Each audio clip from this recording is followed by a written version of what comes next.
நீங்கள் டைரக்ட் பண்ண படங்களில் வந்து 2 முக்கியமான கலைஞர்கள் வந்து நீங்கள் சொல்லியே ஆகணும். ஒன்று விஜயகாந்த், அவருடைய அகல்வர் நடிச்சு. ஆமாம். இன்னொன்று அதே படத்தில் நடித்த ஷோபா.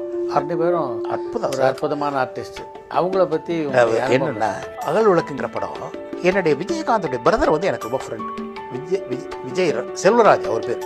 மதுரையிலையா? மதுரையில் எங்கள் அப்பா ஒரு பெரிய rice mill, government rice mill அப்பா பார்த்துக்கிட்டார். அடுத்ததான் விஜயகாந்துடைய அப்பா ரைஸ் மில், அழகுசாமி நாயுடு, அவருடைய ரைஸ் மில். அதனால் அவங்களோட பழக்கம். நான் வந்து அடிக்கடி மில்லு போவேன். அந்த மாதிரி இதில் விஜயகாந்த் பிரதர் என்னை அடிக்கடி மீட் பண்ணுவார். மீட் பண்ணிவிட்டு இப்படி பேசிட்டு இருக்கிறப்ப நான் வந்து சென்னைக்கு வந்துட்டேன். அப்புறம் விஜயகாந்த் இங்கே வந்து ஒரு மஸ்ரூக்னு ஒரு டிஸ்ட்ரிபியூட்டர் மூலமாக இது சின்ன சின்ன கேரக்டர்லாம் பண்ணிக்கிட்டே அப்போ இவர் வந்து என்கிட்ட வந்து என் பையன் இந்த காஜா டேரக்டர் காஜா படத்தில் வில்லனா பண்ணியிருக்கான், நீங்கள் நினச்சிங்கன்னா ஒரு ஹீரோ பண்ணலாம், விஜயகாந்த்னு வச்சுருக்குது, ரஜினிகாந்த்னால விஜயகாந்த்னு வச்சுருக்குது. ஆமாம், ஏதோ பேப்பரில் பார்த்தேன். ஆமாம், தூரத்து இடிமுழக்கம்னு ஒரு படம் பண்ணுறான். அந்த படம் வரல, இப்போ நீங்கள் புதுசாக பண்ண போகிறதா சொன்னாங்க. சரி, நான் வச்சுக்கிறேன் சொல்லிட்டு தான்.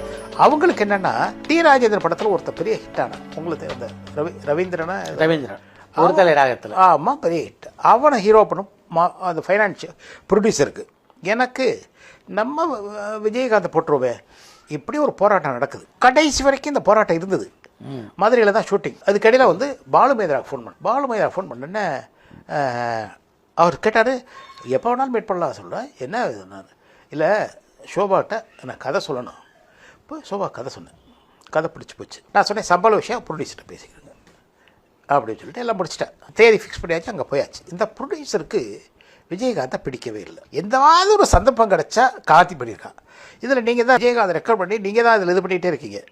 எப்படியாவது விஜயகாந்தை கொண்டாடணுங்கிறது நான் உங்கள்கிட்ட சொல்லி இது பண்ணி போயிட்டே இருக்குது.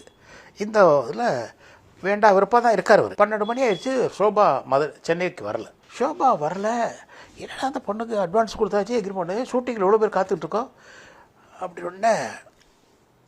அப்போ நான் சொன்னேன், மணி 2 ஆக போகுது. நான் சொன்னேன் விஜயகாந்த் சொல்லி, விஜயகாந்த் எல்லோரும் போய் சாப்பிடுங்க, அந்த பொண்ணு வர மாதிரி தெரியல, என்னன்னு தெரியல, நீங்கள் சாப்பிடுங்க, நாளைக்கு எதாவது பார்க்கலாம் அப்படி சொல்லிவிட்டு கொஞ்சம் நேரம் வெயிட் பண்ணலான்ட்டு நான் உட்காந்துருக்கேன். இவங்கெல்லாம் சாப்பிட்டுக்கு இருக்காங்க.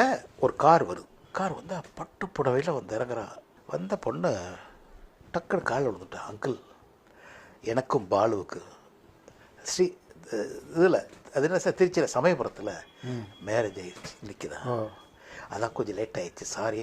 பாலு அங்கே ஹோட்டலில் இருக்கார், உங்கள்கிட்ட பேசுகிறது. நோ நம்ம வருது சரின்ட்டு. என்ன கேட்டால், பாலுக்கு ஒய்ஃபு ஃபேமிலியெலாம் இருக்காங்க. சரிம்மா, சரி வா.